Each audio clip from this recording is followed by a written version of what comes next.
칭찬에 익숙하십니까? 이렇게 질문하면 혹시 속으로 나는 칭찬 잘하는 편이야 이렇게 생각하시는 분들 계실지 모르겠습니다. 그런 분들도 더 칭찬해야지 이런 노력을 우리가 해야겠습니다. 칭찬은 고래도 춤추게 만든다 그런 말이 있죠. 사람을 성장시키는 데 있어서 잠언 말씀처럼 채찍도 꼭 필요합니다. 그런데 그와 못지않게 분명 큰 힘이 되는 당근과 같은 이 칭찬도 꼭 필수임을 부인할 수가 없습니다. 말씀을 준비하면서 이 칭찬에 대해서 한번 깊이 있게 생각해 봤습니다. 그러니까 어떤 생각이 드냐면, 보통 우리가 칭찬을 할 때 그 칭찬을 받을 만한 사람이 어떤 기준점에 도달했기 때문에 포상하듯이 그렇게 칭찬하는 것보다 그저 처음부터 칭찬할 마음으로 그렇게 다가가서 칭찬할 때가 더 많더라는 겁니다. 그러니까 사랑하는 눈으로 쳐다보니까 다 칭찬할 것으로 보이면서 칭찬하게 되더라는 거죠. 그러니까 칭찬이 발생되는 데 있어서는 칭찬받을 만한 그 사람의 역량보다 칭찬하는 사람의 역량이 더 중요하다는 겁니다. 또 그 칭찬은 칭찬받는 사람만 기분 좋게 하는 게 아니라 칭찬하는 사람도 기분 좋게 하죠. 그리고 그 칭찬을 함께 듣고 있는 모든 사람들이 훈훈해지는 그런 느낌을 받게 됩니다. 맞습니다. 여러분, 칭찬은요, 어쩌면 칭찬받을 만 해서라기보다 칭찬하는 사람의 사랑으로부터 시작돼서 그 사랑을 함께 나누는 모든 사람들이 함께 더욱더 훈훈함을 느끼는 것, 좋은 분위기를 느끼는 것, 그런 것이라고도 할 수 있겠습니다. 자, 그것을 기억하면서 우리가 사랑해야 하는 그리스도인들, 온기를 베풀어야 하는 그리스도인들이라고 한다면 주변의 사람들을 칭찬하기 위해서 사랑의 눈을 주십시오, 사랑의 눈을 주십시오, 그렇게 간구하는 것도 필요하겠습니다. 그렇게 사랑의 눈으로 칭찬을 하면 진짜 칭찬을 받던 사람이 어느 날 정말 칭찬이 아깝지 않은, 너무나 칭찬받기에 합당한 그런 일들을 하고 있는 것을 발견하는 것, 그것이 우리의 믿음의 공동체, 이 교회에서 발견해야 하는 그런 은혜라는 것이죠. 자녀를 양육할 때나 또 그리스도인으로 장성하는 데 있어서 우리가 함께 돕는 이 그리스도 공동체에서 이 칭찬의 중요성을 확실히 인정하면서 칭찬 많이 하는 그런 아름다운 그리스도인들 되시기를 축복합니다. 그런 의미에서 우리 옆 사람들에게 칭찬하겠습니다. 오늘 하나님께서 당신을 너무나 칭찬하십니다. 오늘 하나님께서 당신을 너무나 칭찬하십니다. 그렇습니다. 여러분 참 잘 나오셨습니다. 오늘 하나님 은혜 받기 위해서 나온 그 발걸음이 하나님께 칭찬받기 마땅한 그런 정말 잘한 일이라는 것 다시 한번 칭찬합니다. 자, 오늘 말씀을 이렇게 칭찬으로 시작하는 이유는 바울이 데살로니가에 보내는 그 편지를 칭찬으로 시작하고 있기 때문에 그렇습니다. 이 사도행전에 나타난 이 바울의 그 행적을 따라가 보면 바울은 3일에 동안 데살로니가에 머물었습니다. 그러니까 3번의 안식일마다 유대인들의 회당에 가서 주의 말씀을 전하면서 성령의 뜨거운 체험을 함께 경험했던 겁니다. 단 3주 동안 그 뜨거운 성령의 역사, 그것을 뒤로하고 그 3주보다 훨씬 긴 시간 동안 떨어져 있었던 그들을 기억하면서 영적인 지도자로서 이 정말 고래도 춤추게 한다는 그 칭찬을 하면서 축복을 하면서 영적 지도를 하는 거죠. 자, 바로 그 칭찬 우리 다시 한번 확인해 볼까요? 오늘 말씀 2절 3절 말씀입니다. 함께 읽습니다. 우리가 너희 모두로 말미암아 항상 하나님께 감사하며 기도할 때에 너희를 기억함은 너희의 믿음의 역사와 사랑의 수고와 우리 주 예수 그리스도에 대한 소망의 인내를 우리 하나님 아버지 앞에서 끊임없이 기억함이니. 이 꼼꼼한 바울이 데살로니가 성도들을 칭찬하면서 이 항상 강조했었던 그 신앙의 덕목들을 꼼꼼하게 언급하면서 칭찬을 합니다. 이 바울이 사랑하는 신앙의 기본 덕목이 있습니다. 그래서 자주 나오는 거, 바울 서신에 자주 나오는 바로 그 덕목들인데, 그 덕목들을 말하는 그 구절 중에 가장 유명한 구절이라고 할 수 있겠습니다. 고린도전서 13장 13절 말씀 함께 읽겠습니다. 그런즉 믿음, 소망, 사랑 이 3가지는 항상 있을 것인데 그 중에 제일은 사랑이라. 그렇죠. 항상 있을 믿음, 소망, 사랑. 바울이 이것을 자주 언급을 하는데 오늘 말씀에서는 단지 믿음, 사랑, 소망 이렇게 순서만 좀 바뀐 상태로 나타나는 것을 볼 수 있습니다. 바울은 이 데살로니가 교인들이 이 신앙의 기본 덕목을 잘 기억하고 있기에 참 감사하다. 그러니까 너희가 내 감사의 기도 제목이다. 이렇게 칭찬하는 것을 볼 수 있습니다. 그리고 이 칭찬하는 것은 칭찬과 동시에 그 신앙의 기본 덕목들이 계속해서 잘 지켜져야 한다, 같이 있어야 한다, 그것을 중요하게 다시 한번 강조하는 그런 교육으로 보입니다. 바울과 함께 했었던 그 3주의 뜨거운 성령 체험이 신앙생활의 전부가 아니라 그보다 훨씬 긴 기다림을 살아낼 때 항상 있을 이 신앙의 기본 요소가 중요하다는 것, 그것을 더욱 강조하고 훈육하고 있다는 거죠. 그런데 이 신앙의 기본 덕목들에 붙어 나오는 것들이 있습니다. 그렇게 붙어 나오는 것들이 이 신앙의 기본 덕목이 가능할 수 있게 하는 것들이다, 이렇게 말할 수도 있겠습니다.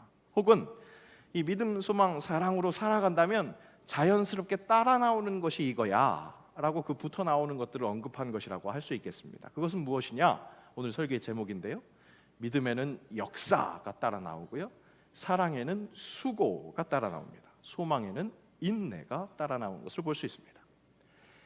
자, 우리는 대림절 주제처럼 오늘을 살며 다시 오실 예수님을 기다리는 사람들입니다. 성령을 통해서 주의 자녀가 되는 그 은혜를 깨달은 자이죠. 그 구원의 확신은 지난주 설교 제목처럼 어느 날 갑자기 순식간에 일어난 일일 수도 있습니다. 데살로니가 교인들이 바울과 함께 새 일해 동안 그 말씀을 들으면서 성령의 뜨거운 체험을 했었던 것처럼, 그렇게 짧은 시간 그 체험을 했었던 것처럼 우리가 성령으로 인해서 주님을, 예수 그리스도를 주라 시인하는 그렇게 구원의 확신이 있는 것은 짧은 시간, 순식간에 일어난 일일 수 있다는 겁니다. 그런데 그 이후에 그리스도인으로 살아가는 그 긴 시간 동안 이 신앙의 기본 덕목이 어떻게 드러나야 하는지, 오늘 이 믿음의 역사와 사랑의 수고와 소망의 인내를 통해서 그것을 확인하고 우리가 더욱더 열망할 수 있는 그런 말씀 나눔 시간이 될 수 있기를 간절히 바랍니다. 자, 이것을 우리 대림절 주제에 맞춰서 오늘을 살며 기다리는 사람들의 기본 덕목이라고 그렇게 제목을 붙여봤으면 좋겠습니다. 그 기다리는 사람들의 기본 덕목 첫 번째는 믿음의 역사, The Work of Faith입니다. 자, 여기서 역사는 헬라어로 에르곤이라는 단어를 썼는데 일, 행위, 결과물이라는 뜻입니다. 즉 믿음은 반드시 행동이라는 열매를 맺는다는 것, 그것을 말하고 있습니다. 야고보서 2장 17절에 행함이 없는 믿음은 죽은 것이다, 그렇게 아주 단호하게 선언하죠. 지난주에도 제가 말씀드렸습니다. 우리의 신앙은 관념이 아니다. 말씀이 육신이 되어 우리 가운데 오신 예수 그리스도로 인해서 우리 삶이 변화되는 것, 그러니까 그 말씀이, 그 계시가 나를 터치할 때마다 요동이 일어날 수 있고 그 타격감이 대단할 수 있다는 겁니다. 왜? 말씀이 우리를 변화시키기에, 그 변화하는 실천을 불러오기에 그렇습니다. 데살로니가 성도들은 복음을 받아들임으로써 어떤 변화, 어떤 실천이 있었느냐? 우상을 다 버리는 그런 변화를 가져왔습니다. 그야말로 믿음의 역사, The Work of Faith가 일어난 겁니다. 우리 교회 반나눔 하고 있습니다. 소그룹 나눔이죠. 결국 말씀의 은혜를 함께 나누면서 가장 원하는 것은 무엇이냐? 실천 사항을 도출하는 겁니다. 예배 시간에 말씀 듣고 좋은 말씀이네, 감동받고 끝나는 게 아니라 일주일의 삶 속에서 무슨 일을 할 수 있도록 그 실천 사항을 도출하는 것. 그런데 그 실천 사항이요, 예배 더 잘 드려야지, 기도도 열심히 해야지, 성경 말씀 더 많이 읽어야지 하는 이런 경건 생활의 실천, 그것에 머물지 않았으면 좋겠습니다.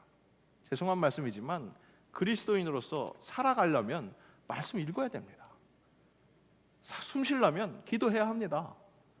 예배해야 하는 것 당연한 것이라는 거죠. 그런데 그 경건 생활의 실천에서 머물지 말고 실천 사항의 결단이 진짜 더 확실한, 더 살아내는 그런 실천을 결단했으면 좋겠는데, 그 실천도 내가 나쁜 짓 하지 말아야지, 또 내가 선한 영향력을 끼쳐야지, 이런 율법적이거나 두루뭉술한 그런 결단에서 머물지 않았으면 좋겠다는 겁니다. 혹 소소할지라도 내가 이번 주에는 우리 가정을 위해서 설거지 이때까지 한 번 했으면 2번 하고, 제 얘기입니다. 네. 청소 한 번 했으면 이번 주에는 2번 해볼까? 3번, 4번 해볼까? 내가 이번 주에는 직장에 가서 우리 동료들에게 커피 한번 싸볼까? 혹 소소할지 모르지만 실제적인 실천, 이것을 결단해 보는 겁니다. 예배와 나눔이 바로 삶의 실제적인 그 믿음의 역사, 그것이 일어날 수 있도록 도와주는 것, 이게 교회 공동체가 할 일이라는 거죠. 그런 의미에서 소그룹 나눔, 반나눔을 하고 있다는 겁니다. 그렇기 때문에 반나눔 안에서 그렇게 아주 실제적인 실천들을 함께 나누고 그것을 하기 위해서 서로 응원해 주는 것, 그런 사랑이 일어났으면 하는 것이죠. 믿음이란 내 삶에서 그 실제적인 변화, 액션, 더 워크페이스 있어야 되니까 바로 그런 것을 바라보고 있는 겁니다. 자, 그런가 하면 오늘을 살며 기다리는 사람들의 삶의 기본 덕목 2번째, 사랑의 수고, The labor of love. 이 수고라는 말은 labor, 노동이란 뜻이잖아요. 거기에서 알 수 있는 것처럼 앞에서 믿음의 역사, the work보다 훨씬 더 강력한 뜻을 갖고 있습니다. 에르곤보다 훨씬 더 강력한 코포스는 그냥 하는 일이 아니라 고통과 땀을 동반하는 지치는 노동, 희생적인 헌신을 의미합니다. 여러분 실제 사랑하기 쉽던가요? 여러분 사랑하기 쉬워요? 저만 악한가요? 사랑하기 결코 쉽지 않죠. 왜 그러냐면 죄가 들어온 사람이 사랑하기가 어렵습니다. 사랑하려고 하는 상대방이 죄인이기 때문에 사랑하기 어려운 게 아니라 사랑하려고 하는 내가 죄인이기 때문에 사랑하기가 어렵다는 겁니다. 하지만 예수님은 확실하게 이 수고가 필요한 사랑을 요청하고 계신다는 사실입니다. 마태복음 말씀 함께 읽을까요? 함께 읽습니다. 또 너희가 너희 형제에게만 무난하면 남보다 더하는 것이 무엇이냐? 이방인들도 이같이 아니하느냐? 그러므로 하늘에 계신 너희 아버지의 온전하심과 같이 너희도 온전하라. 온전하신 하나님 사랑과 같이 우리도 온전히 사랑하라는 겁니다. 우리는 사람이니까 정말 도저히 사랑하지 못할 것 같은 사람들이 있습니다. 항상 그렇게 생각해요. 내가 온전하지 않기 때문에 사랑 못하는 게 아니라 저 사람 도저히 사랑할 수 없는 사람이라고 그렇게 생각한다는 거죠. 근데 유대인들에게 사마리아인들이 바로 그런 존재였습니다. 사람 같지도 않은 존재였거든요. 사랑할 필요가 없는 대상이라고 생각했습니다. 그런데 여러분 이 이야기를 집중해 보세요. 하루는 한 율법 교사가 예수님께 시험하려고 예수님께로 다가옵니다. 선생님, 내가 무엇을 해야 영생을 얻으리까? 예수님께 그렇게 물어보는 겁니다. 예수님은 되물어보십니다. 율법에 무엇이라 기록되었느냐? 네가 어떻게 읽었느냐? 율법 교사는 아주 자신 있게 정답을 말하죠. 내 마음을 다하고 목숨을 다하며 힘을 다하며 뜻을 다하여 주 너의 하나님을 사랑하고 또한 내 이웃을 내 자신과 같이 사랑하라 하였습니다. 그렇게 말합니다. 예수님 뭐라고 말씀하십니까? 정답. 이를 행하라. 그리하면 살리라. 역시 믿음의 사역, 역사, 실천을 요청하시는 거죠. 율법 교사가 이때다 싶었나 봅니다. 그러면 내 이웃이 누굽니까? 내가 사랑해야 하는 그가 누구입니까? 어디까지 사랑해야 합니까? 그렇게 묻는 겁니다. 저 말도 안 되는 사마리아 사람들, 도저히 인간 같지도 않은 저 사람들 포함시킬 것인가? 그렇게 물어오는 겁니다. 그런데 사랑의 하나님을 전하시는 지혜의 예수님은 바로 선한 사마리아 사람의 비유로 대답을 하십니다. 그 비유 어떤 내용입니까? 강도 맞은 사람이 있습니다. 피를 철철 흘리고 있는데 그것을 보고 제사장이 보고 그냥 지나갑니다. 레위 사람도 보고 그냥 지나갑니다. 그런데 사마리아 사람이 그 강도 맞은 사람을 도와줬다. 비유의 내용은 이랬습니다. 자, 잘 생각해 보세요. 최초 율법 교사가 질문했던 것, 어디까지 누구까지 사랑해야 합니까? 라고 질문했다면 그 질문에 맞는 대답은 강도 맞은 사람이, 피를 철철 흘리고 있는 사람이 제사장이든지 레위인이든지 아니면 사마리아 사람이든지 그런 설정이 되어야 합니다. 그래서 제사장이면, 레위 사람이면 거룩한 사람이고 사랑해야 할 사람이니까 사랑하고 도와주고, 사마리아 사람이면 부정한 사람이니까 안 도와줘도 돼, 뭐 이런 대답이 나오기를 기대했겠죠. 그런 대답을 하면 예수님이 원수도 사랑하라 라는 말씀하신 것과 부딪히니까, 모순이 생기니까 예수님이 함정에 빠졌으면 하는 마음으로 그렇게 예수님을 공격하려 했던 겁니다. 하지만 예수님은 어떻게 대답하신 겁니까? 역으로 누구까지 사랑하는 것인가를 따지는 것이 아니라 누가 진정한 이웃이 되었는가를 묻는 겁니다. 누구까지, 어디까지 사랑할 것을 딱 정하고 마음 편하게 선을 긋고 내가 할 수 있을 것만큼만 그렇게 따지는 게 아니라 그저 나부터 이웃이 되어주는 것, 그걸 말씀해 주신 거예요.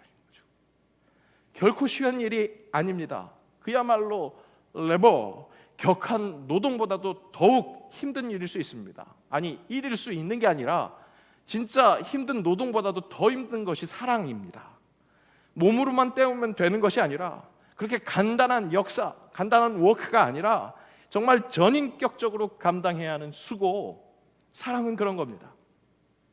오늘을 살며 그렇게나 치열하게 사랑하는 것, 거기에 열정을 쏟아야 하는 것이 우리 그리스도인의 열정이라는 거죠. 여러분 아세요? 열정이라는 단어, enthusiasm, 이 단어의 어원은 헬라어 엔데우스에서 옵니다. 엔, 뭐뭐 안에서, 뭐뭐와 함께, 데우스, 하나님. 사람이 보이는 열정이라는 것은 결국 하나님과 하나 된 사람, 사랑이신 하나님과 함께하는 그런 사랑하는 사람이 바로 사람이 보여주는 열정, 그것이라는 거죠. 그렇게 사랑을 품고 격한 수고를 하는 우리에게 인내가 필요하죠. 그죠? 인내가 필요합니다. 오늘을 살며 기다리는 사람들의 기본 덕목 중에 마지막, 소망의 인내, The endurance of hope. 이 인내라는 뜻의 휘포모네는 단순히 참고 견디는 소극적인 자세가 아닙니다. 폭풍우 속에서도 닻을 내린 배처럼 흔들리는 상황 속에서도 굳건히 버티고서는 적극적이고 능동적인 자세, 이것을 의미합니다. 아직 완성되지 않은 이 하나님 나라를 기다리는 사람들은 여전히 이 죄와 고통, 환난과 핍박이 가득한 세상을 살아갑니다. 기도해도 응답이 더딘 것 같습니다. 믿음으로 살아도 현실은 나아지지 않는 것 같습니다. 그러면 어떻게 합니까? 우리는 쉽게 포기하고 낙담하고 싶어집니다. 바로 그때 우리를 끝까지 버티게 하는 힘이 소망입니다. 소망, 세상 사람들은 굉장히 생소해야 합니다. 존 레녹스의 두려움 없는 복음전서, 우리 예년에 그 수요 예배를 통해서 함께 읽었었던 책인데요. 그 책에서 저자가 기차에서 옆자리에 탄 사람에게 전도하려고 다가갔다가 그때 시작된 대화의 한 대목을 굉장히 인상적으로 기억하고 있습니다. 당신의 삶에 소망이 있습니까? 세상 사람에게 그렇게 물어보니까 전혀 없어요. 당신은 있나요? 소망? 그게 뭐죠? 이것이 어둠 속에 살고 있는 사람들의 현실입니다. 어둠 속에서 살고 있는데 도대체 살 수 있는 소망이 어디에 있을까? 어떻게 살 수 있을까? 정말로 신기하기도 합니다. 어떻게 살아갈 수 있을까? 소망이 없는데.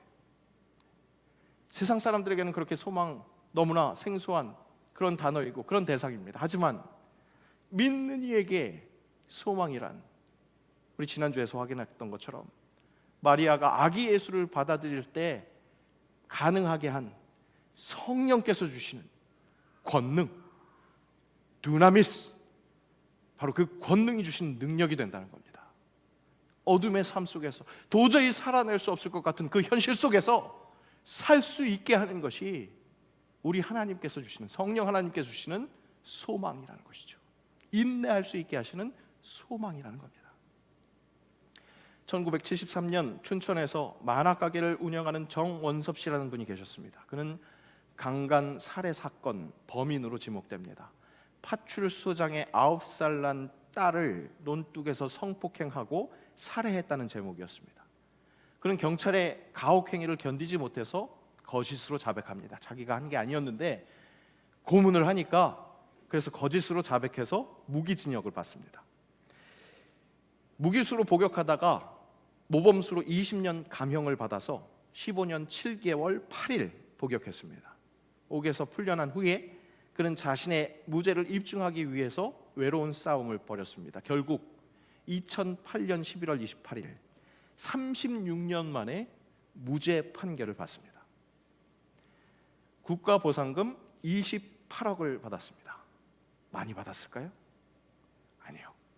그것은 국가가 침해한 그 개인의 자유에 대한 배상이 아니라 그간 경제적인 손해 일어난 것에 대한 보상금이었을 뿐입니다. 그 보상이 됐을까요? 옥살이와 살인 누명, 그것으로 인해서 그는 모든 것을 잃어버렸습니다. 아내는 교통사고로 다리를 잃고 치매로 병원에 있었고, 아버지는 그때의 충격으로 돌아가셨습니다. 자녀 4남매는 고향에서 살지도 못하고 뿔뿔이 흩어져서 떠돌이 신세로 살았습니다. 그야말로 말도 안 되게 억울한 그 절망의 시절을 살았던 겁니다. 그런데 옥중에서 목사님을 만났고 회심하게 됩니다. 옥중 통신신학으로 목사 안수를 받았습니다. 그를 살린 말씀이 우리가 너무나 잘 알고 있는 이사야 41장 10절 말씀이었다고 합니다. 두려워하지 말라. 내가 너와 함께함이라. 놀라지 말라. 나는 내 하나님이 됨이라. 내가 너를 굳세게 하리라. 참으로 너를 도와주리라. 참으로 나의 의로운 오른손으로 너를 붙들리라. 억울한 상황 속에서도 믿음으로 살아가는 삶, 그 믿음이 소망을 바라보게 했다는 겁니다. 인내할 수 있게 했다는 겁니다. 그는 이렇게 고백합니다.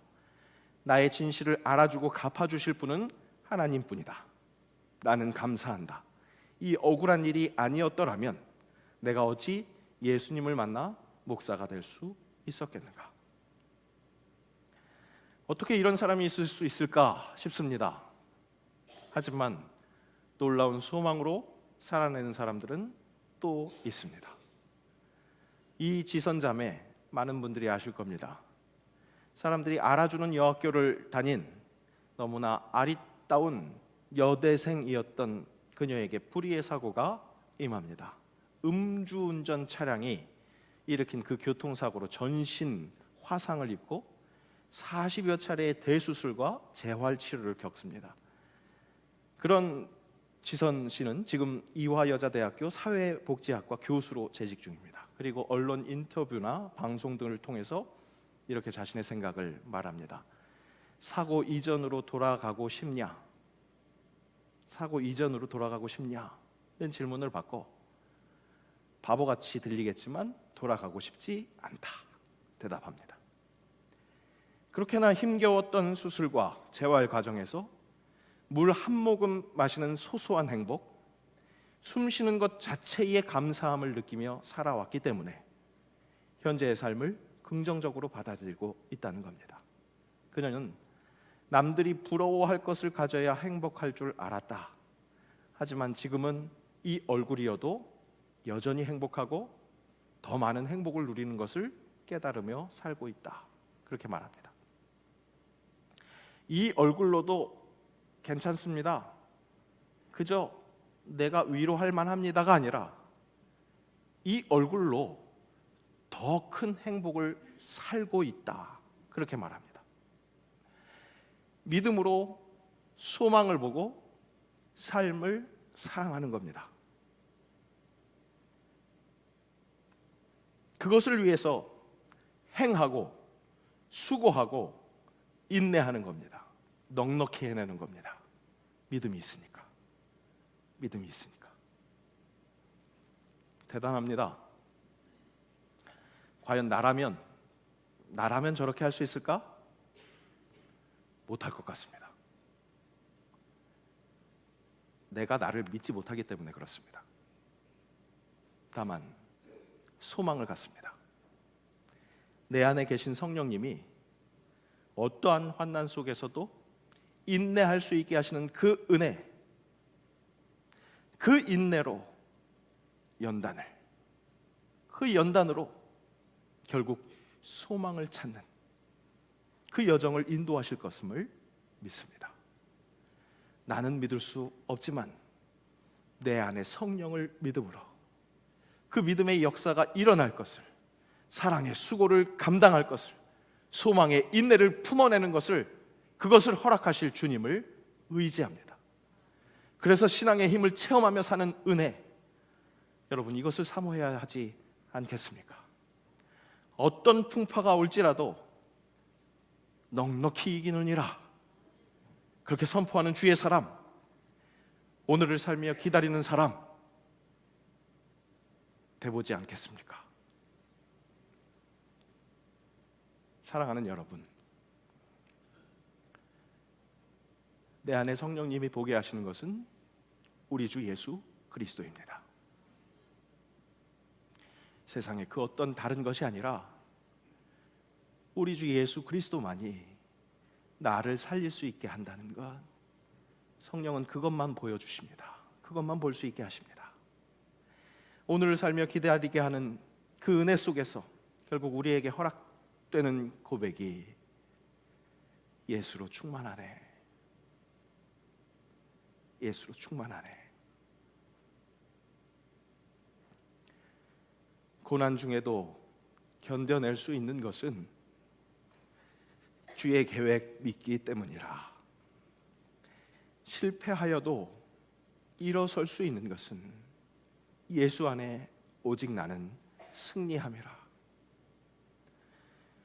이렇게나 가슴 절절한 선포가 있었기에 이어지는 고백, 이어지는 절실한 찬양이 가능한 겁니다. 함께 찬양하겠습니다. 난 예수로 충만하네. 세상 모든 풍파도 두렵지 않네. 난 예수로 충만하네. 원한 왕 내 안에 살아 계시네.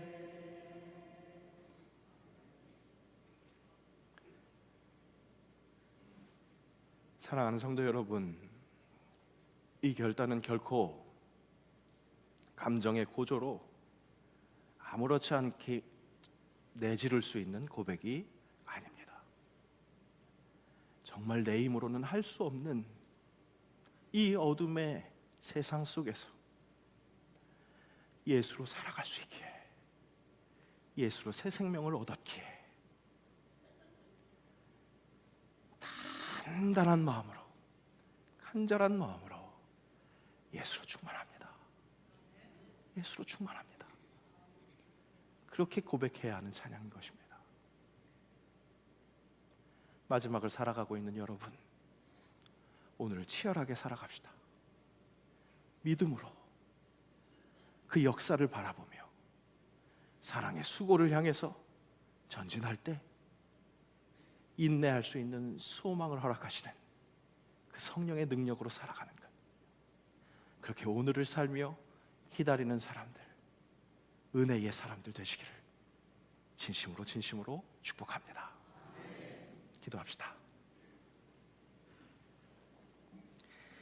사랑의 공동체가 서로 칭찬하면서 서로 연기를 북돋우면서 믿음의 역사, 사랑의 수고, 소망의 인내를 이루실 성령님을 기대하게 하옵소서. 역사, 수고, 인내, 내가 그것을 도전할 때 무엇보다 은혜로 내려주시는 믿음, 사랑, 소망, 그것을 기대하게 하시고 성령과 함께 살아내게 하옵소서. 오늘을 치열하게 살아가면서 우리 주 예수를 기다리는 이 대림절기 되게 하옵소서. 예수님의 이름으로 기도합니다. 아멘.